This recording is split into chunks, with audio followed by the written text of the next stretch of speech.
మీరు చూస్తున్నారు తెలంగాణ సమాచార్. అంశాలు ప్రస్తావించేదానికి రావడం జరిగింది.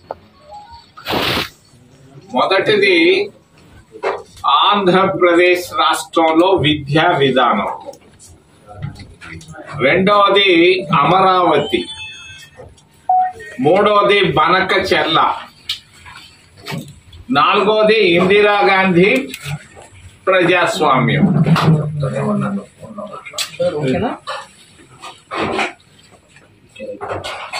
రాజీవ్ గాంధీ ప్రధానమంత్రిగా ఉన్నప్పుడు నూతన విద్యా విధానాన్ని తీసుకురావడం జరిగింది 87 ఆ ప్రాంతాల్లో. కాంగ్రెస్ ప్రభుత్వం ప్రతి గ్రామంలో ప్రాథమిక పాఠశాలను ప్రారంభించడమే కాకుండా ప్రతి కుగ్రామంలో కూడా ప్రాథమిక పాఠశాలను ప్రారంభించాం. ఎందుకు? ప్రతి పేద బిడ్డ, ప్రతి రైతు కూలీ బిడ్డ, ఎస్సీ గాని ఎస్టీ గాని ఓబీసీ గాని మైనారిటీలు అందరికీ అందుబాటులో ఉండే విధంగా ప్రాథమిక పాఠశాలను దేశం మొత్తం మీద ప్రారంభించాం. ఈ రోజు ఉన్నటువంటి ఆంధ్రప్రదేశ్ రాష్ట్రంలో 35,000 ప్రాథమిక పాఠశాలను ప్రారంభించాం. ఈరోజు కూటమి ప్రభుత్వం ఈ ప్రాథమిక పాఠశాలల పైన కుట్ర బందుతా ఉంది. 35,000 ఉన్నటువంటి ప్రాథమిక పాఠశాలను గత సంవత్సరంలో 5,000 పాఠశాలలు తగ్గించారు. ఈ సంవత్సరం మరొక 5,000 పాఠశాలలు తగ్గించాలనుకుంటున్నారు. రాబోయేటువంటి 3-4 సంవత్సరాల్లో 35,000 ప్రాథమిక పాఠశాలను 10,000 లోపుకు తీసుకురావాలన్న కుట్రతో ఈ రోజు కూటమి ప్రభుత్వం వెళ్తా ఉంది. ఎందుకు వెళ్తా ఉంది? వీళ్ళకు ఇష్టం లేదు పేద బిడ్డలు చదువుకోవడం, పేద బిడ్డలు ఇంగ్లీష్ నేర్చుకోవడం కూడా ఇష్టం లేదు. అందుకే ఈ ప్రాథమిక పాఠశాలను మోడల్ స్కూల్స్ అనే కాన్సెప్ట్ పైన ఒక్కొక్క పంచాయతీలో ఒక్కొక్క స్కూల్ పెట్టాలన్న ఆలోచనతో చంద్రబాబు నాయుడు ప్రభుత్వం వెళుతా ఉంది. దీన్ని నేను ఖండిస్తున్నాను. కాంగ్రెస్ పార్టీ తరఫున మేము తీసుకొచ్చినటువంటి ప్రాథమిక పాఠశాలను ఏమాత్రం మీరు తాకితే ఉద్యమం తప్పదని చంద్రబాబు నాయుడు గారికి తెలియజేస్తున్నాను. గుంటూరు దగ్గరగా ఉండి తప్పు ఇది చేయకూడదు. పేదవాడికి అన్యాయం జరగకూడదు. ఇది స్వతంత్ర భారతదేశంలో పేదవాళ్ళ కొరకు మేము తీసుకొచ్చినటువంటి ప్రాథమిక పాఠశాలను తగ్గించే హక్కు ఎవరిచ్చారు మీకు? 150 మంది ఎమ్మెల్యేలు ఉంటే సరిపోద్దా? పేదవాడికి ఎందుకు అన్యాయం జరుగుతా ఉంది? ఆంధ్రప్రదేశ్ రాష్ట్రంలో ఓబీసీలకు అన్యాయం జరుగుతా ఉంది, ఎస్సీలకు అన్యాయం జరుగుతా ఉంది, ఎస్టీలకు అన్యాయం జరుగుతా ఉంది. కూటమి ప్రభుత్వంలో మైనారిటీలకు అన్యాయం జరుగుతా ఉంది. మరి ఓబీసీలకు పెద్ద పీట వేశానంటాడు చంద్రబాబు నాయుడు. ఏం వేశాడు? 15 సంవత్సరాల ముఖ్యమంత్రిగా ఓబీసీలకు ఆయన ఏం చేశాడు నేను అడుగుతున్నాను. గుంటూరు నుంచి ఏం చేశాడు ఆయన? ఒక ఓబీసీ మహిళను ఆయన సొంత నియోజకవర్గం కుప్పంలో చెట్టుకు కట్టేసి కొట్టారు, చిన్న అప్పు కట్టలేదని. ఇది ఓబీసీల పరిస్థితి ఆంధ్రప్రదేశ్ రాష్ట్రంలో. మరి ఈ ఒట్టి మాటలు చెప్పుకుంటున్నాడు యనమల రామకృష్ణుడు, లేకపోతే ఇంకొక ఆయన రామ్మోహన్ మంత్రులు చేసినంత మాత్రాన ఓబీసీలకు పెద్దపీట వేసినట్టు కాదు.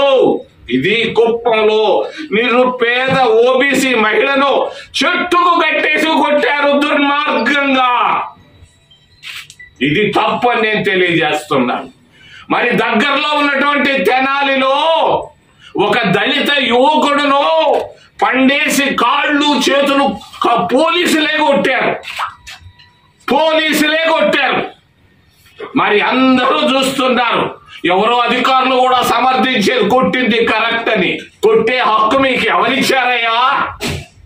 మానవ హక్కులున్నాయి. ఎందుకు కొట్టారు ఆ దళిత యువకుడిని? వాడు చేసిన పొరపాటు ఏంది? పొరపాటు చేసినా కూడా కొట్టే హక్కు నీకెక్కడిది అని నేను అడుగుతున్నాను కూటమి ప్రభుత్వాన్ని, చంద్రబాబు నాయుడు గారిని. గిరిజనులకు అన్యాయం జరుగుతా ఉంది కూటమి ప్రభుత్వంలో. మరి అరకులో గిరిజనులు ఎక్కువ, మరి ఛత్తీస్గఢ్ లో గిరిజనులు ఎక్కువ. ఆ గిరిజనులు అక్కడ ఉన్నటువంటి ఖనిజ సంపదను కోటీశ్వరులకు ఇచ్చేదాని కొరగా మరి అక్కడ ఉన్నటువంటి గిరిజన పురుషుల పురుషాంగాలు కోస్తున్నారు దుర్మార్గులు దౌర్జన్యంగా. ఎందుకు కోస్తున్నారు? మహిళల ముందే, గిరిజన మహిళల ముందే కోస్తున్నారు. అవునా కాదా? ఎందుకు కోస్తున్నారు? అక్కడ ఉన్నట్టు వాళ్ళు వెళితే అక్కడ ఉన్నటువంటి ఖనిజ సంపదను దోచుకునే దానికి చేస్తున్నారు. ఇదే ప్రజాస్వామ్యం? ఇదే కూటమి ప్రభుత్వం? ఇదే ఆంధ్రప్రదేశ్ రాష్ట్రం అని చంద్రబాబు నాయుడు నేను సూటిగా అడుగుతున్నాను. మైనారిటీలు వాళ్ళు ఏదో ఆస్తులు సంపాదించుకున్నారు, ఒక్క బోర్డుకు నువ్వు సపోర్ట్ చేశావు అక్కడ బీజేపీకి. తప్పు కాదా చంద్రబాబు నాయుడు గారు? ఏం చెప్తావు జవాబు దీనికి? తప్పని నేను తెలియజేస్తున్నాను. జరుగుతున్నటువంటి విద్యా విధానాన్ని ఖండిస్తున్నాను. వెంటనే మార్చుకోవాలి మనసని తెలియజేస్తున్నాను. రెండవది అమరావతి. ఆయన దేవతల రాజ్యాన్ని అంటాడు. నిన్న మొన్నంతా తిరిగాను, ఎక్కడన్నా దేవతలు ఏమన్నా కనిపిస్తారేమో అని. నాకు కనిపించిందల్లా కర్రతొమ్మ చెట్లు, అర్ధతొమ్మ చెట్లు కనిపించాయి. ఒక్క దేవుడు కనిపించలేదు, ఒక్క దేవాలయం కనిపించలేదు. ఎందుకు ఇట్లా చెప్తావు? ఎందుకు చెప్తావు ఇలా? దేవతల రాజధాని 26 జిల్లాలు ఉన్నాయి. దాదాపు 23 జిల్లాల్లో ఉన్నటువంటి వాళ్ళు అమరావతిని ఇష్టపడతారు. నేను న్యూట్రల్ గా ఉంటా. నాకేమి అమరావతి అయినా ఒకటే, ఇంకోటైనా ఒకటే. దీని గురించి నేను ఏ నిర్ణయం తీసుకున్నా చూస్తూ ఉంటా. 26 జిల్లాల్లో ఉన్నటువంటి వాళ్ళల్లో రాయలసీమ జిల్లాల్లో ఉన్న వాళ్ళు ఇష్టపడటం లేదు అమరావతిని. కర్నూలు నుంచి ఒంగోలు దాకా 10 జిల్లాల్లో ఎవరు ఇష్టపడటం లేదు, బయట పడటం లేదు. అంతే. మొన్ననే తిరుపతిలో ఒక రాయలసీమ నాయకుడు వచ్చేసి ఒక మాట చెప్పాడు, మేము ఉద్యమాన్ని మొదలు పెడతామని. చంద్రబాబు నాయుడికి సున్నితంగా తెలియజేస్తాను, నువ్వు రాయలసీమ బిడ్డవి. నువ్వు రాయలసీమ వాళ్ళే నీ పైన వ్యతిరేకంగా ఉన్నారు, అమరావతి పైన ఆలోచించవయ్యా ఓ మిత్రమా. నాకు 50 ఏళ్ళుగా నువ్వు బాగా తెలుసు. ఆలోచించు. మరి బివి రాఘవులు, కామ్రేడ్ బివి రాఘవులు గారు రాజధాని పైన ఒక స్టేట్మెంట్ ఇచ్చాడు. రాజధాని నగరం కట్టేదానికి 1000 ఎకరాలు చాలు అన్నాడు. దాంతో కామ్రేడ్ బివి రాఘవులు గారితో నేను ఏకీభవిస్తున్నా. 1000 ఎకరాలకు మించి అవసరం లేదు. భువనేశ్వర్లో రాజధాని ఉంది, చెన్నైలో రాజధాని ఉంది, బెంగళూరులో రాజధాని ఉంది. ఏ రాజధానికి 1000 ఎకరాలు ఎవడూ తీసుకోలేదే. నువ్వెందుకు చేస్తున్నావు? సరే, నీకేదో ఇష్టపడ్డది. నీకు బంధువులు ఎక్కువ గుంటూరు జిల్లాలో. ఆ బంధువు ప్రీతితో ఈడకు వచ్చావు, తిరుపతి నుంచి అమరావతికి వచ్చావు. మరి బంధు ప్రీతితో నువ్వు ఏది 1000 ఎకరాలు అనుకున్న దాన్ని నువ్వు 30,000 చిల్లర ఎకరం తీసుకున్నావు. వాళ్ళకి ఎన్నెన్నో చెప్పావు. చెప్పిన మాట రైతులకి ఏమైనా ఈ రోజు వరకు నెరవేర్చావా చంద్రబాబు నాయుడు గారు అని నేను అడుగుతున్నా. నువ్వు చెప్పావు అదేదో ఇస్తాను, ఇదేదో ఇస్తాను. ఏమి ఇచ్చావు వాళ్ళకి ఇప్పటిదాకా? ఈ 30,000 ఎకరాల భూమిని తీసుకున్నటువంటి రైతులకి ఏమి చేశావు ఈ సంవత్సర కాలంలో నేను అడుగుతున్నా సూటిగా. అది చాలదు అని చెప్పి ఇంకొక 40,000 ఎకరాలు అడుగుతున్నాడు ఆయన. నిన్నగాక మొన్న గానీ స్టేట్మెంట్ చూశాను. ఎందుకయ్యా ఆ 30,000 ఎకరాలు ఎందుకు? ఈ 40,000 ఎకరాలు ఎందుకు? ఏమి చేస్తున్నారు ఈ భూమితో మీరు? అసలు భూమి పరిస్థితి ఏంటి? ఎప్పుడైనా ఎవరైనా పోయి చూశారో లేదో, నేను పోయి చూశాను, నిన్న కూడా చూశాను. మోరడు మట్టి తవ్వితే చారడి నీళ్లు వస్తున్నాయి, మోరడు మట్టి తీస్తే చారడి నీళ్లు వస్తున్నాయి. నీళ్లలో ఏందయ్యా రాజధాని కట్టేది? శివరామకృష్ణ ఏమి చెప్పాడయా? ఒంగోలు దగ్గర దొరకొండలో కొట్టమంటే నువ్వేం కాదని చూసేసావు. ఓకే, నేను కాదంటాంలే. మరి ఆ 50 అంతస్తుల బిల్డింగ్ కట్టాలంటావు. ఆ నీళ్లలో 50 అంతస్తుల బిల్డింగ్ కట్టాలంటే నీకు 10 అంతల కన్స్ట్రక్షన్ కాస్ట్ పెరుగుతుంది. ఎవరిది ఖర్చు అంతా? ప్రజల ఖర్చే కదా. ప్రజలు పన్నుల ద్వారా వచ్చిన డబ్బు, లేకుంటే బ్యాంకుల్లో తెచ్చిన డబ్బు, ప్రజల గ్యారంటీతో, గవర్నమెంట్ గ్యారంటీతో డబ్బులు తెస్తున్నావు. 50,000 కోట్లు ఐసిఐసి బ్యాంక్ దగ్గర పోయావు. వాళ్ళు ఏదో ఇస్తా అన్నారు, బ్యాంక్ గ్యారంటీ ఇవ్వన్నారు, ప్రభుత్వ బ్యాంక్ గ్యారంటీ ఇస్తానని చెప్పావు. నువ్వు డబ్బు తెస్తున్నావు అంటే 26 జిల్లాల పైన ఈ డబ్బు అప్పు పడుతుంది. 26 జిల్లాల ప్రజలు పన్ను కడుతున్నారు. నువ్వు ఒక్కడమే కాదు, అందరూ కడుతున్నారు. మరి అందరి ఆలోచనల ప్రకారంగా నువ్వు చేయి ఏదైనా, మేము కాదంటాం లేదు. మరి అమరావతిలో 50 అంతస్తుల సచివాలయం అవసరమా? ఏమయా, ఎక్కడ అడిగేవాడు లేడయా? ఎందుకయ్యా 50 అంతస్తుల? ఇప్పుడు నువ్వు 4 బిల్డింగులు కడతావు, లేకుంటే 10 బిల్డింగులు కడతావు. రేపు రాబోయేవాడు దీన్ని యాక్సెప్ట్ చేస్తాడని నమ్మకం ఏముంది? నమ్మకం నీకుండొచ్చు, నాకు నమ్మకం లేదు. కొత్తోడు వస్తాడు, అది వద్దయ్యా మనం ఇంకో ఊరికి పోదాం అని అంటాడు, విజయవాడ దగ్గర పోదాం అంటాడు, రాజమండ్రి పోదాం అని అంటాడు, ఇంకో దగ్గర పోతానంటాడు. బాగా ఆలోచించి జాగ్రత్తగా ఆలోచించమని తెలియజేస్తూ, ఒక మంత్రి అయితే ఫోన్లు చేస్తున్నాడు సైగ్గా, మేము భూమి ఇస్తాం రండి, మాకేమి ఇస్తారు అని అడుగుతున్నాడు. పేరు చెప్పదలుచుకోలేదు. ఇదే పనిలో ఉన్నారు కొంతమంది. కార్పొరేట్ల రాజధాని చేయాలనుకుంటున్నాడు. ప్రజల రాజధాని కాదు ఇది, దేవతల రాజధాని కాదు, కార్పొరేట్ల రాజధాని చేయాలనుకుంటున్నాడు. అమరావతి రాజధాని అవినీతికి రాజధానిగా తయారు కాకుండా చూడవయ్యా చంద్రబాబు నాయుడు. అందరూ అనుకుంటున్నారు డబ్బులు ముడుపులు తీస్తున్నారని. ఆ ముడుపులకు కొంచెం జాగ్రత్త అని నేను తెలియజేస్తున్నాను. మరి కొత్తగా ఇంతకు ముందు ఒకటేదో ఈ మధ్య 1 వారం 10 రోజులుగా వింటున్నాం, బనకచెర్ల. మళ్ళీ పేర్లు తెస్తున్నారు. బనకచెర్ల, పోలవరంలో ఒక ముఖ్యమంత్రి 6,000 కోట్ల రూపాయలు లంచాలు తీసుకున్నాడు. పేరు చెప్పదలుచుకోలేదు ఆయన. 6,000 కోట్లు తీసుకున్నాడు. నవరత్నాలు, ఆ రత్నాలు, ఈ రత్నాలు దగ్గర మరి 1,000 కోట్ల రూపాయలు ఖర్చు పెట్టారు. దానిపైన విచారణ ఏమంటే వేయటం లేదు. పోలవరం అయిపోయింది. ఇప్పుడు ఏదో బనకచెర్ల అని తీసుకొచ్చారు. అనుకుంటున్నారు ఆ సెక్రటేరియట్ లో గుసగుసలు, ఇరిగేషన్ డిపార్ట్మెంట్ 1,00,000 కోట్లతో వస్తా ఉందంట బనకచెర్ల. నేను అడిగాను ఒక ఇంజనీర్ని, ఎందుకు అయ్యానంటే, అయ్యా మేము లిఫ్ట్ ఇరిగేషన్ తీసుకొస్తాము అన్న. లిఫ్ట్ ఇరిగేషన్ ఎందుకు తీసుకొస్తారు అని అంటే, నువ్వు నీళ్లు తీసుకురావాలంటున్నావు. బనకచెర్ల పేరు పెట్టి నువ్వు డబ్బులు చేసుకుంటారంటే కూటమి ప్రభుత్వాన్ని మేము ఒప్పుకోం. లాభం లేదు. నువ్వు జీరో కరప్షన్ అంటున్నావు. ఎక్కడ జీరో కరప్షనో? సొంత కుప్పానికి వెళ్ళాను మొన్న. కుప్పానికి వెళితే తాలూకా ఆఫీసులో డబ్బులు లేదే పని చేయటం లేదు, పోలీస్ స్టేషన్ లో పైసలు లేదే ఏమీ వాళ్ళకు కనీసం తలెత్తి కూడా చూడటం లేదు. ఎమ్మెల్యేలు దాదాపు 150 మంది ఎమ్మెల్యేల్లో 90% పైసలు డబ్బులు డబ్బులు డబ్బులు అంటున్నాడు. కబడ్డీ లాగా డబ్బు డబ్బు డబ్బు అంటున్నాడు. దాదాపుగా మంత్రులు వదిలిపెట్టారు. జీరో కరప్షన్ ఎందుకు చెప్తావు? అవసరం ఉందా జీరో కరప్షన్ గురించి మాట్లాడాల్సిన అవసరం? మరి జీరో పావర్టీ అంటాడు. సొంత నియోజకవర్గంలో ఆయన కుప్పంలో 3 పూటలు భోంచేయటం లేదు ఎవరు? నీ 30 సంవత్సరాలు నువ్వు ఆ నియోజకవర్గంలో ఉన్నావు, 15 సంవత్సరాలు ముఖ్యమంత్రిగా ఉన్నావు.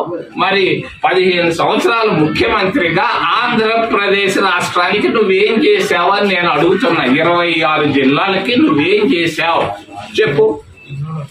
ఒక్క చిన్న పని చేసినట్టుగా చెప్పు, గుర్తుండేటట్టుగా. నువ్వు 26 జిల్లాలకు ఏం చేయలేదు, సొంత నియోజకవర్గానికి కూడా చేయకుండా నువ్వు కొత్త మాటలు చెప్తే జీరో పావర్టీ.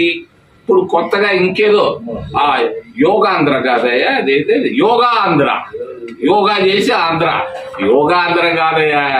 10 మందికి ఉద్యోగాలు ఇప్పించవయ్యా, 10 మందికి.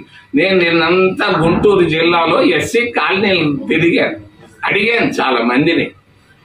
గుంటూరు జిల్లాలో ఈ సంవత్సర కాలంలో గాని 15 సంవత్సరాల్లో గాని ఏ ఒక్క ఎస్సీ కన్నా చంద్రబాబు నాయుడు సహాయం చేశాడా అని అడిగారు. ఒక్కరు మాకు సహాయం చేశాడని చెప్పలా. ఉన్న ఎస్సీ కార్పొరేషన్ క్లోజ్ చేశారు, వస్తే స్కాలర్షిప్లు ఆపేశారు.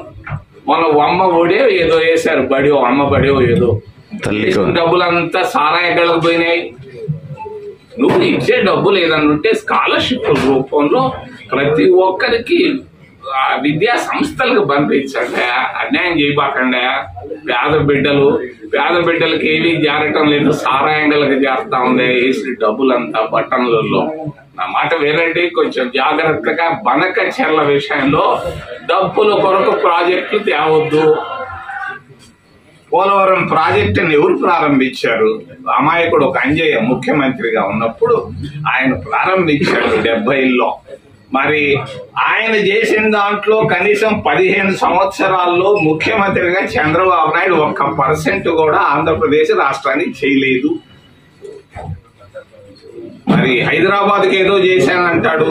నేను పోయి చూశాను హైదరాబాద్ లో. ఏంది హైదరాబాద్ లో ఆయన చేసింది? మన్మోహన్ సింగ్ ఆర్థిక విధానాల వల్ల కొంత ఇన్వెస్ట్మెంట్ వచ్చింది, కాంగ్రెస్ విధానాల వల్ల. అక్కడ అట్మాస్ఫియర్ బాగుంటది హైదరాబాద్ లో, ఫ్యాన్ లేకుండా కూడా రాత్రిపూట పడుకోవచ్చు, 22 డిగ్రీలు ఉంటాయి, అట్మాస్ఫియర్ బాగుంది. మరి ఆర్థిక విధానాల వల్ల 5, 10, 20 కంప్యూటర్ కంపెనీలు వచ్చాయి, బెంగళూరుకు కూడా వచ్చినాయి. మరి దానికి నేను చేశాను హైదరాబాద్ అంటాడు. హైదరాబాద్కి ఏమైనా చేసి ఉంటే కాంగ్రెస్ పార్టీ చేసింది.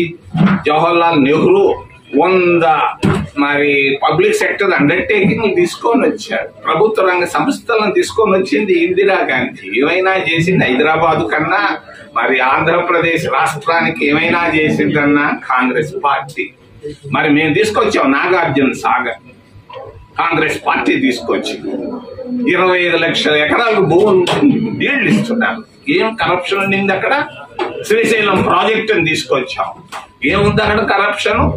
మరి ఉక్కు ఫ్యాక్టరీని తీసుకొచ్చాం, మరి అక్కడ శ్రీ సిటీని తీసుకొచ్చాం, శ్రీహరి కోటను తీసుకొచ్చాం. ఏం చేసింది తప్ప మీరేం చేశారు 15 సంవత్సరాలుగా రాష్ట్ర ముఖ్యమంత్రిని అడుగుతూ తెలియజేస్తూ చివరిలో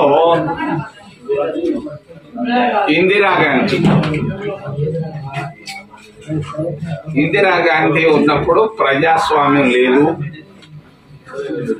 ఇందిరాగాంధీ ఉన్నప్పుడు పత్రికా స్వేచ్ఛ లేదని ఈ మధ్య బాగా రాస్తున్నారు. నేను అడుగుతున్నాను మిమ్మల్ని సూటిగా, మీకుందా స్వేచ్ఛ, పత్రికా స్వేచ్ఛ? ఒక్కరి చేతులు చెప్తే నేను దండం పెడతాను. మీరు రాసిన దాన్ని మేనేజ్మెంట్లు ఒప్పుకుంటున్నాయా? ఒక్క మేనేజ్మెంట్ చెప్పు. ఏదో చిన్న చిన్న లెఫ్ట్ పార్టీలు తప్పించి, ఆ పేపర్లు తప్పించి మీకు ఆడుంది పత్రికా స్వేచ్ఛ? ఇందిరాగాంధీ పత్రికా స్వేచ్ఛ లేదంటారు, ఇప్పుడు ఆడుంది ఆ పత్రికా స్వేచ్ఛ? మరి అంతేకాదు, మరి ప్రజాస్వామ్యం ఇందిరాగాంధీ 50 సంవత్సరాల నాడు ఉంది ప్రజాస్వామ్యం, ఇప్పుడు ఆడుంది ప్రజాస్వామ్యం? మోడీ పాలనలో గిరిజనుల పురుషాంగాలు పోయడమా ప్రజాస్వామ్యం అంటే? ఎప్పుడన్నా విన్నారా చరిత్రలో, ప్రపంచ చరిత్రలో పేదవాళ్ల పురుషాంగాలు కోసేది? మరి ఈ రోజు జరుగుతా ఉంది. ఏంటి యాడుందే? ఇందిరాగాంధీని ఎందుకు? చచ్చిపోయింది ఇందిరాగాంధీ ఏదో గొప్ప పనులు చేసిపోయిందా? ఆమెను ఎందుకే మీరు ఇప్పుడు అనడం? దానికొక ఎవరు క్షమాపణ చెప్పి ఎందుకు చెప్పాలి? క్షమాపణ మీరు చేసే దానికి క్షమాపణలు చెప్పండి. ప్రజాస్వామ్యం యాడుంది? మరి విదేశాంగ విధానం ఎట్టుంది? మోడీ పరిపాలన అధ్వానంగా ఉంది. ఏముంది మోడీ 11 సంవత్సరాలు ఆయన చేసింది ఏంటి? గుడ్డలు మార్చుకోవడం తప్ప. రాత్రి ఎవరో చెప్తుంటారు ఆయన చెప్పులకు వచ్చే 2 లక్షలు అంట. ఆయన వేసుకునే బూట్లో గీట్లో వేసుకునే సొక్కాలు, ఆయన వేసుకునే ఓవర్ కోట్లు 2 లక్షల్లో ఉందంట. ఏందా నువ్వు మాట్లాడేది? ఏం చేసావా? 10 జతలు బట్టలు పెట్టుకోవడం, కోట్ల రూపాయలు విలువైన గుడ్డలు పెట్టుకోవడం, పేదోడికి ఒక జత గుడ్డలు లేక అల్లాడుతున్నారు. వాటి గురించి ఆలోచించండి. ఎందుకు మీరు గ్యాస్ కొట్టుకుంటా బతుకుతారు? ఆపండి. మరి ప్రజాస్వామ్యాన్ని ఇవ్వగలిగింది, చేయగలిగింది, చేసింది కాంగ్రెస్ పార్టీ. కాంగ్రెస్ పార్టీ వల్ల ఏదైనా సాధ్యమని తెలియజేస్తూ, ఏదైనా ప్రశ్నలు ఉంటే అడగదని మిమ్మల్ని చేతులెత్తి ప్రార్థిస్తుంది.